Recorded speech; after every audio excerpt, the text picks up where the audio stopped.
Yang saya hormati bapak-bapak narasumber, saya lupa juga. Pak Presiden dan Pak Prof. Hamzah dan moderator yang memberi kesempatan kepada saya untuk bicara sedikit.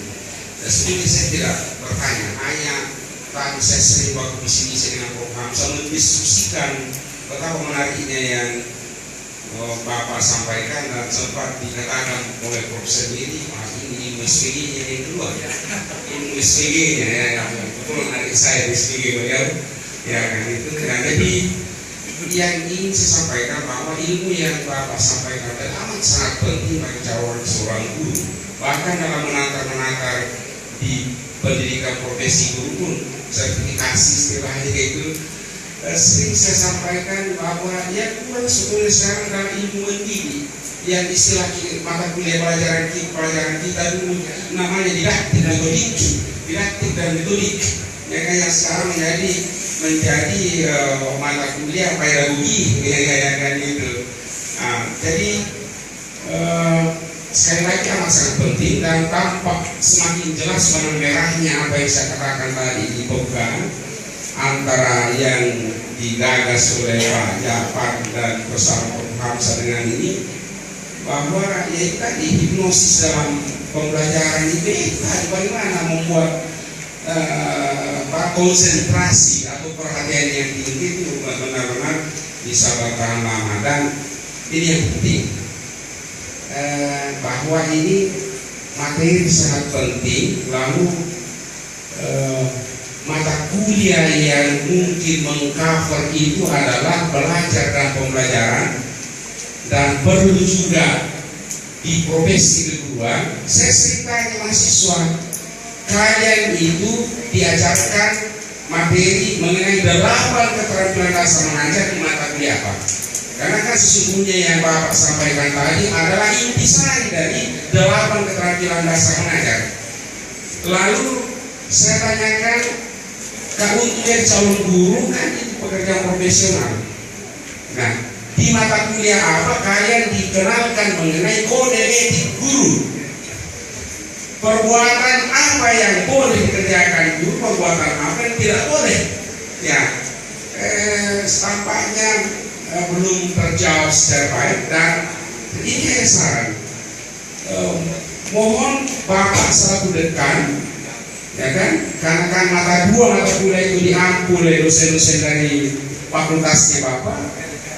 Yang ini inti materi ini itu dijadikan buku pegangan bagi dosen yang akan ke fakultas lain, termasuk ke fakultas MIPA, mengajarkan materi itu. Karena mau apa Pak Cakro? Kan tidak semua juga yang datang mengajar ke sini adalah orang yang paham tentang ilmu mendidik, ya kan? Karena kan tidak semua adalah yang di IPB itu tidak semua adalah calon dosen, calon guru, ya kan gitu. Nah, yang berikutnya tentang materi yang sering berbeda-beda, ya kan? Tergantung dari selera guru itu, ya kan? Kan tadi ada 3 gaya mengajar, gaya persuasif, gaya apa? Gaya persuasif dan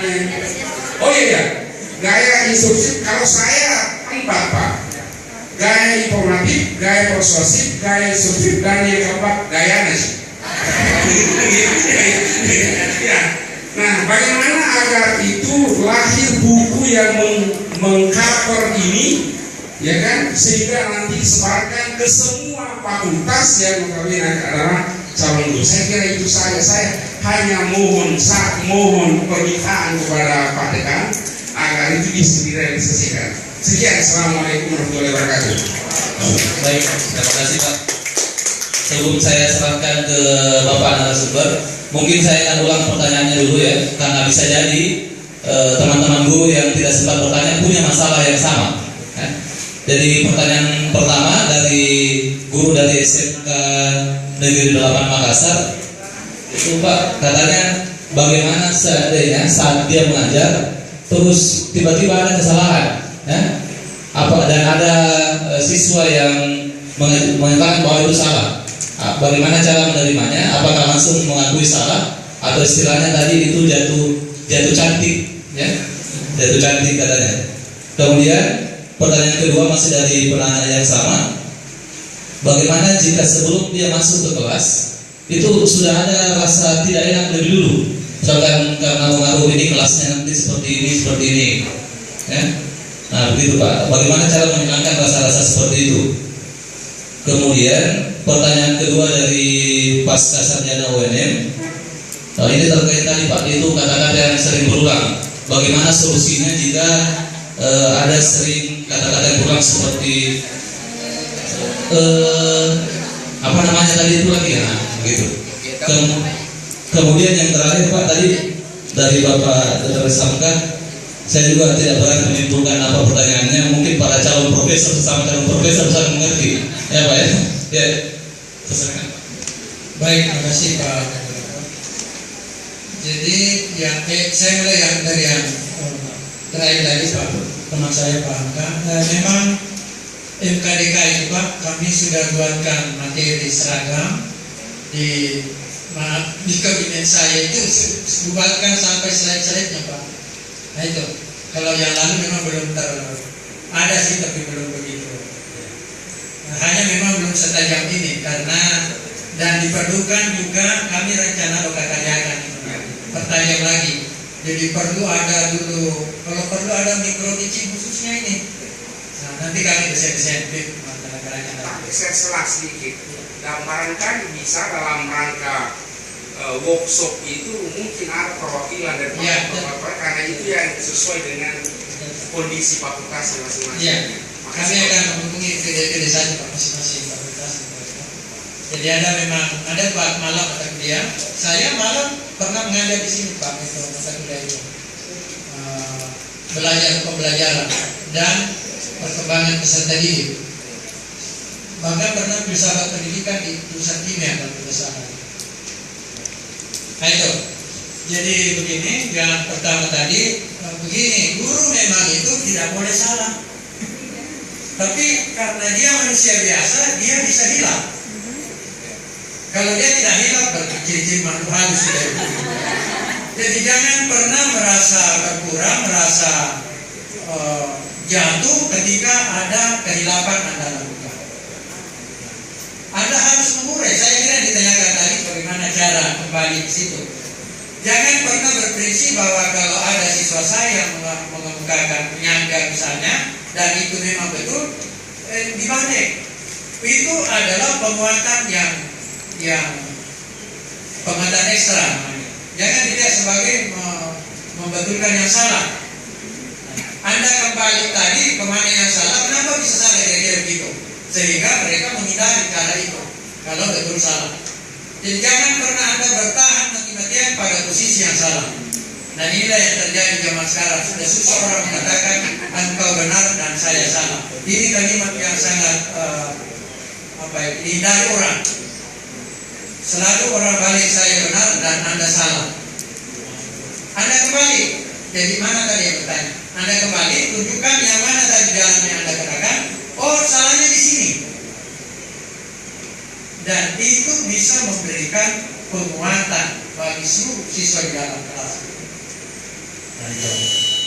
Kecuali kalau yang Anda maksud salah itu ada jalur seperti itu, jelaskan juga. Itu seperti itu. Kira gambarannya seperti itu. Dan saya ingin katakan, jangan pernah menganggap sanggahan itu yang memang betul itu sebagai satu momen kejatuhan.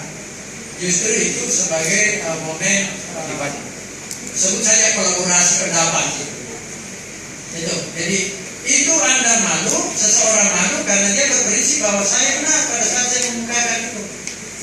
Nah itu. Jadi itu yang diubah. Itu yang diubah ya. Sama saja itu. Mengapa orang berbohong? Karena dia terlebih dahulu mempertimbangkan untung ruginya. Kan begitu. Oh kalau ini yang saya ucapkan, rugi saya mau ucapkan ini. Nah seperti itu juga tadi. Nah ini analogi saja, sengaja ada yang menerjemahkan. Karena saya hanya membagikan kunci Inggris bukan kunci pas. Kunci Inggris, bawalah kunci Inggris itu kemanapun Anda pergi. Kalau persoalannya agak besar, putar-putar ke bawah. Kalau agak kecil, putar-putar ke atas. Itu yang disebut sarjana. Kalau kipas diberikan lalu Anda pergi ke desa, tidak pernah kan diajarkan persis yang diucapkan oleh dosen. Jadi pakai kunci Inggris, fleksibel, itu terputar sedikit. Jangan katakan apa itu yang dipelajari di kampus, teori. Ya memang teori, prakteknya nanti di sana. Teori itu memang tidak sama praktek, karena kalau sama itu tidak usah disebut 2 kali teori praktek. Teori itu dibuktikan dan diuji di praktek. Kalau ada yang berbeda atau sudah memperkuat, itu dilapor lagi pada teori itu memperkuat. Atau ada teman-teman baru, jadi saling menguatkan itu antara teori dan praktek. Tidak pernah bertengkar antara teori dan praktek, kecuali orang yang salah memahami teori. Nah, kira-kira begitu. Jadi itu gambarannya, Pak, ya. Yang berikut, mengurangi.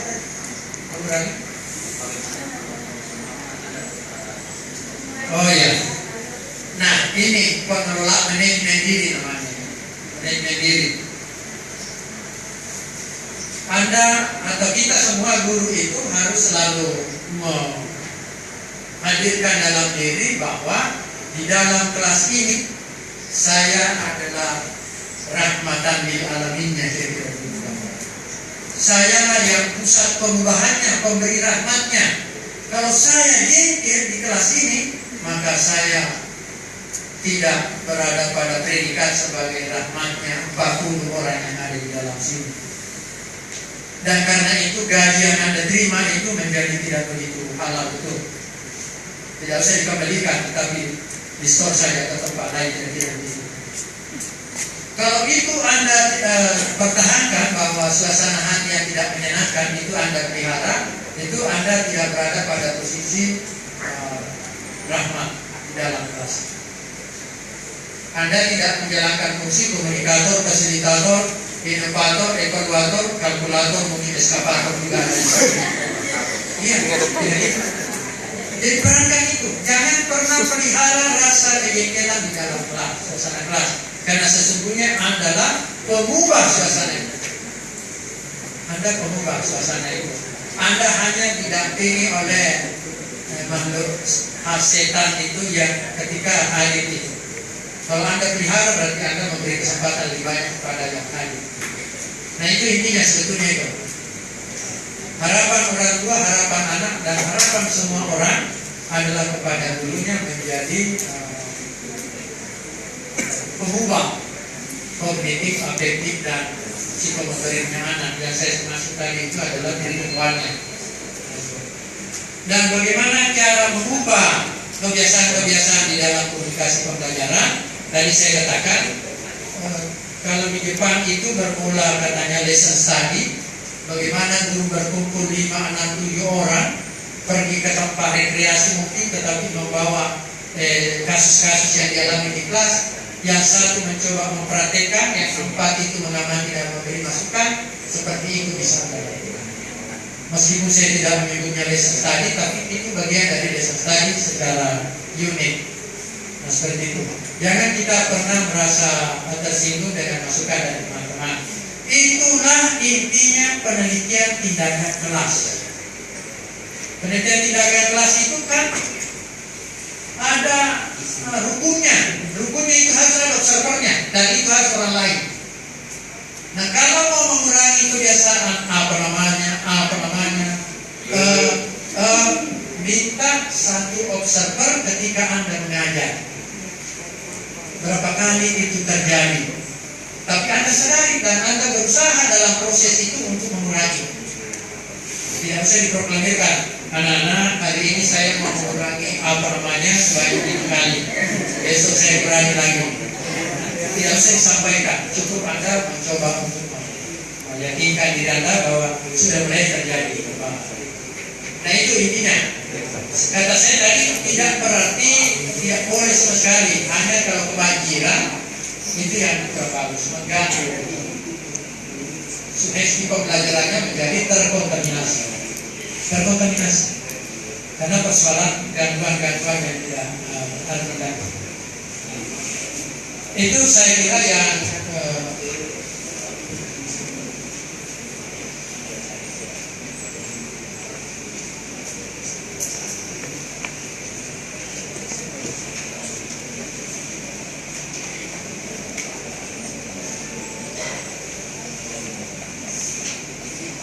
Ini coba dicermati ini sebagai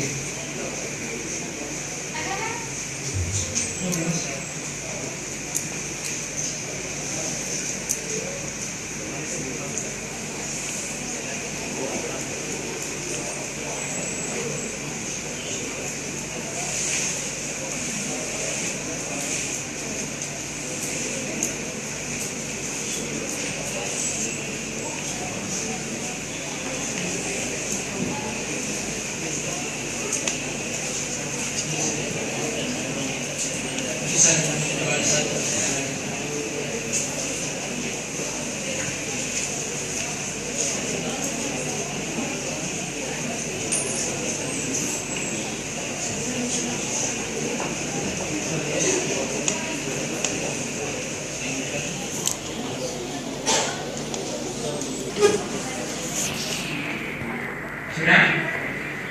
Jadi kesibukan kerja membuat kita lupa akan waktu, dan itu yang tidak kita sadari. Namun apakah Anda sadar bahwa kerja bisa meningkatkan stres dan berdampak pada fisik Anda? Anda akan mengalami ketuaan 15 kali. Dan kalau itu Anda biarkan, kemungkinan besar terjadi seperti itu.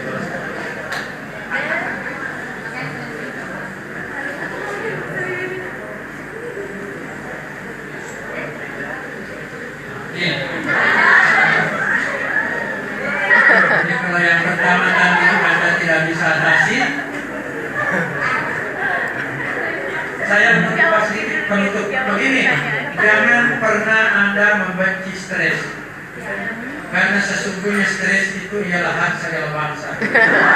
Namun stres yang berkepanjangan harus dihapuskan karena tidak sesuai dengan diri. Saya berdampak seperti ini.